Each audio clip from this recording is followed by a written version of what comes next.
Hello guys, welcome to insane lad. അപ്പോൾ ഞാൻ ഇന്ന് റിവ്യൂ ചെയ്യാൻ പോകുന്നത് OnePlus 12R ആണ്.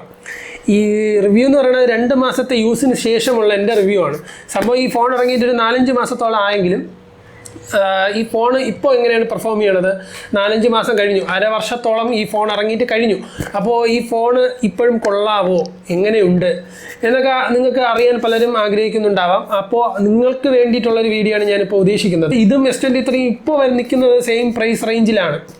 S23 എനിക്ക് തോന്നുന്നു 45 രൂപയും ഓഫ്ലൈനിൽ നമ്മൾ എടുക്കുകയാണെങ്കിൽ 50,000 രൂപയോളം നമുക്കിപ്പോൾ എടുക്കാൻ പറ്റും. S23 ബേസ് വേരിയൻറ്റ് ഇതാണെങ്കിൽ നമുക്ക് 256 8GB റാം നമുക്ക് 43,999 ആ രൂപയ്ക്ക് നമുക്ക് ഈ ഫോൺ എടുക്കാം.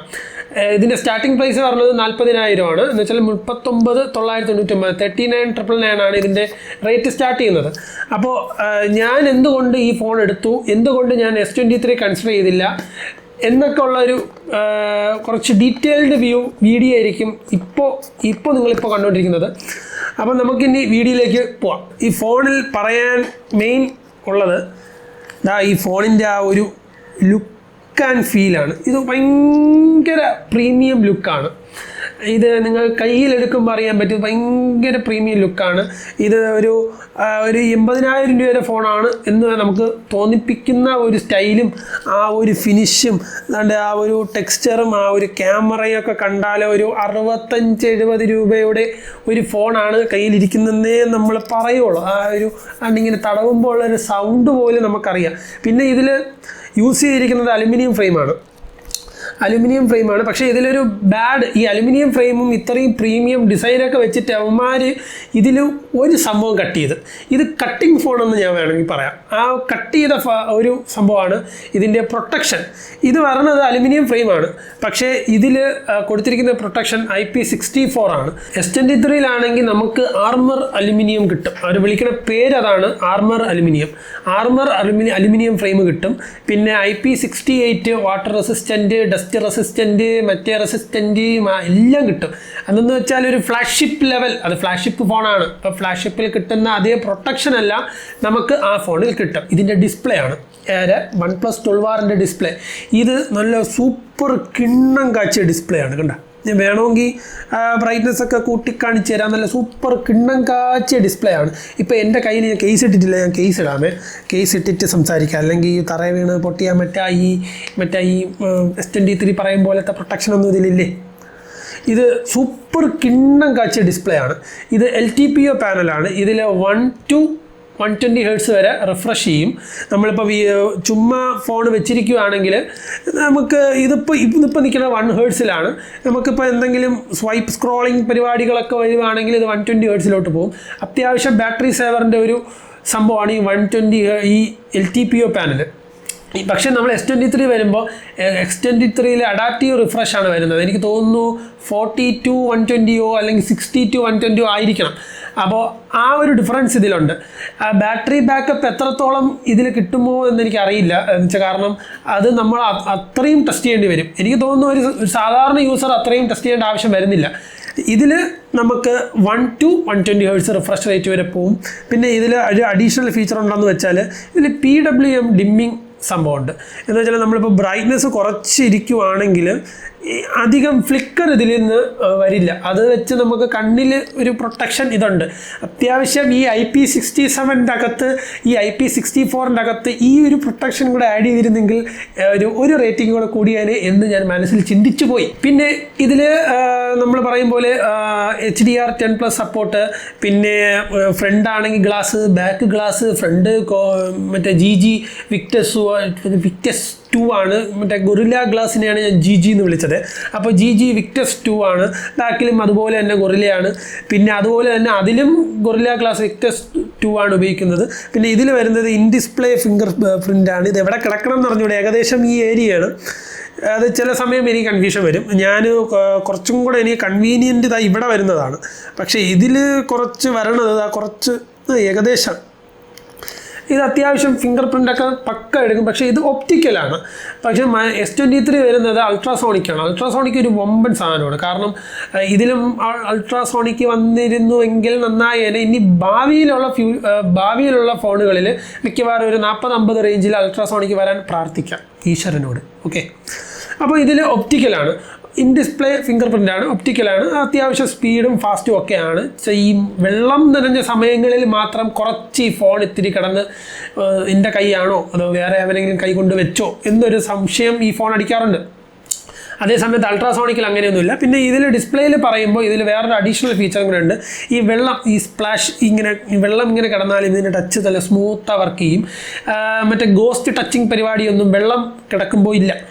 അതെനിക്ക് തോന്നുന്നു S23 ആ ഫീച്ചർ ഇല്ല, ഇതിൽ ആ ഫീച്ചറുണ്ട്. അതൊക്കെ നല്ല എടുത്തു പറയാൻ ഒരു ഫീച്ചറാണ്. കാരണം നമ്മൾ എല്ലാവരും ബാത്റൂമിൽ പോകുമ്പോഴും നമ്മൾ ഇങ്ങനെ ഉപയോഗിച്ചാണ് മിക്കപ്പോഴും പോകുന്നത്. നമ്മൾ ഫോൺ തുടയ്ക്കേണ്ട ആവശ്യമില്ല, ജസ്റ്റ് ഇങ്ങനെ എടുത്ത് ഉപയോഗിച്ചാൽ നല്ല ടച്ച്, സൂപ്പറായിട്ട് touch വർക്കാവും.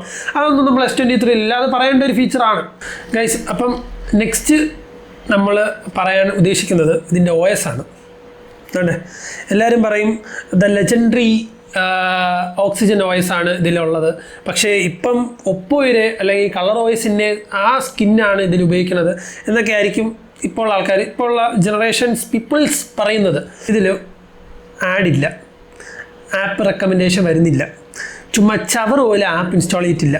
Hot games, cool apps, മറ്റേ കൂൾ ഗെയിംസ്, ആ പരിപാടികളൊന്നുമില്ല. അപ്പോൾ ഇതിന് എന്താണ് കുഴപ്പം? ഈ OSന് എന്താണ് കുഴപ്പം? ഗൂഗിൾ ഇൻ്റഗ്രേഷൻ ഉണ്ട് കേട്ടോ. അപ്പം അതിലെ ഫോട്ടോസൊക്കെ നമുക്ക് സിങ്ക് ചെയ്തൊക്കെ എടുക്കാം, പിന്നെ ബാക്കപ്പും ചെയ്യാം ഡയറക്റ്റ്, നമ്മൾ ഐഫോണൊക്കെ ചെയ്യും പോലെ. iCloud പരിപാടിയില്ല, അത് ഇതിലുമുണ്ട്. ഇത് ആരും ഇതിനെ കുറ്റം പറയേണ്ട ഒരു ആവശ്യമില്ല. കാരണം കുറ്റം പറയണവർ ഞാൻ പറയും ഇത് ഉപയോഗിക്കാത്തവരാണ് ഇത് കുറ്റം പറയണത്. കളർ OS ആണെന്നൊക്കെ പറയണം, പക്ഷേ കളർ OS അല്ല, ഇത് ഓക്സിജൻ OS ആണ്. സെയിം പേര് മാറ്റിയെന്നേ ഉള്ളൂ. പക്ഷേ ആ ഒരു ലെജൻഡ് ഓക്സിജൻ OS കീപ്പ് ചെയ്ത ആ സ്വഭാവങ്ങളെല്ലാം ഇതിൽ അവർ കീപ്പ് ചെയ്യുന്നുണ്ട്. അത് വലിയൊരു കാര്യമാണ്, അതൊരു ഗുഡ് തിങ് ആണ്. അത് അവർക്ക് വേണമെങ്കിൽ നമുക്കൊരു ടിക്ക് കൊടുക്കാം. നെക്സ്റ്റ് അടുത്ത് പറയാൻ പോകുന്നത് ഇതിൻ്റെ ക്യാമറയെ പറ്റിയാണ്. ഇത് ട്രിപ്പിൾ ക്യാമറ സിസ്റ്റമാണ്. അത് സെയിം സാംസങ് S23ലും ട്രിപ്പിൾ ക്യാമറ സിസ്റ്റമാണ്. അതിൽ വരുന്നത് 50 MB പ്രൈമറി ലെൻസും 10 MB ടെലിഫോട്ടോ ലെൻസും പിന്നെ 12 MB അൾട്രാ വൈഡും ഉണ്ട്. അത് അവർ കൊടുത്തിരിക്കുന്നത് നല്ല ഒരു നീക്കമാണ്. ഞാൻ വേണമെങ്കിൽ പറയാം, ഈ ഡിസ്പ്ലേയിൽ ഇവർ കൊടുത്തിരിക്കുന്ന നീക്കമായിരുന്നു മറ്റേ ഈ വെറ്റ് ടച്ചും പിന്നെ PWM ഡിമ്മിങ്ങും പിന്നെ ഡോൾബി വിഷൻ അത് ഞാൻ പറഞ്ഞില്ലെന്ന് തോന്നുന്നു. അതിപ്പോൾ രണ്ടിനും ഉണ്ട്. അങ്ങനത്തെ പരിപാടികളൊക്കെ ഇതിൽ ഒരു പ്ലസ് പോയിൻ്റാണ്. പക്ഷേ ക്യാമറയിൽ വരുമ്പോൾ S23 ആണ്, അതിൽ S23ലാണ് പ്ലസ് പോയിൻ്റ് പറയാൻ ഒരുപാടുള്ളത്. കാരണം 50 MB മെയിൻ ക്യാമറ ഉണ്ട്, അടിപൊളി ക്യാമറയാണ്. അതിൽ നിന്ന് വരുന്ന ഫോട്ടോയൊക്കെ വേറെ ലെവലാണ്. അതുപോലെ തന്നെ അതിൽ 10 MB ഒരു ടെലിഫോട്ടോയും, അതിൽ നമുക്ക് 3x വരെ സൂം ചെയ്യാം വിത്ത് OS ഉണ്ട്. പിന്നെ 12 MB അൾട്രാ വൈഡ്. ഈ മാക്രോ ക്യാമറ കൊടുത്ത് നമ്മളെ ബോറടിപ്പിച്ചിട്ടില്ല സാംസങ്. അതിന് സാംസങ്ങിന് ഒരു ബിഗ് ക്ലാപ്പ് കൊടുക്കണം. ഇതിൽ വരുമ്പം ആ മാക്രോ ഉണ്ട്, 2 MB മാക്രോ ഉണ്ട്. പക്ഷേ 50 MB പ്രൈമറി ഉണ്ട്, 8 MB അൾട്രാ വൈഡും ഉണ്ട്. പ്രൈമറിയിൽ നിന്ന് എടുക്കുന്ന ഷോട്ടെല്ലാം സൂപ്പറാണ്, നല്ല. അത് നിങ്ങൾക്ക് വേണമെങ്കിൽ സാമ്പിൾസ് കാണിക്കാം, രണ്ടിൻ്റെ സാമ്പിൾസ് അപ്പുറം ഇപ്പുറം സൈഡ് വെച്ച് കാണിക്കാം, 50 MB 8 MB ഒക്കെ. അപ്പോൾ ഈ 50 MB ഞാൻ ഇതിൽ നിന്ന് എടുക്കുന്ന ഫോട്ടോസ് എല്ലാം ഞാൻ നല്ല സാറ്റിസ്ഫൈഡ് ആണ്. സാംസങ് S23 എടുക്കുന്ന പോലെ തന്നെ സാറ്റിസ്ഫൈഡ് ആണ് ഇതിൽ നിന്ന് 50 MB എന്ന് പറഞ്ഞതും. അൾട്രാ വൈഡ് അത്യാവശ്യം കൊള്ളാം, സൂം ചെയ്താൽ ചെറിയ പ്രശ്നങ്ങൾ വരും. പക്ഷേ S23ലും നിങ്ങൾ തന്നെ മനസ്സിലാക്കി ചെയ്യുക. ഓക്കെ, എൻ്റെ 2 സാമ്പിൾസിൻ്റെ ഞാൻ ഇട്ടിരിക്കാം. ലാസ്റ്റ് കൺക്ലൂഷൻ ഞാൻ പറയാമെന്ന് വെച്ചാൽ, നിങ്ങൾ കൂടുതലും യൂട്യൂബ് വീഡിയോസ്, സിനിമകൾ മൊബൈലിൽ ആസ്വദിക്കുന്ന ഒരാളാണ് നിങ്ങൾ, അത്യാവശ്യം നല്ല രീതിയിൽ ഗെയിം കളിക്കുന്ന ഒരാളാണ്. അങ്ങനെയൊക്കെ ഉള്ളവർക്ക് പ്രിഫർ ചെയ്യുന്നത് OnePlus 12R ആണ്.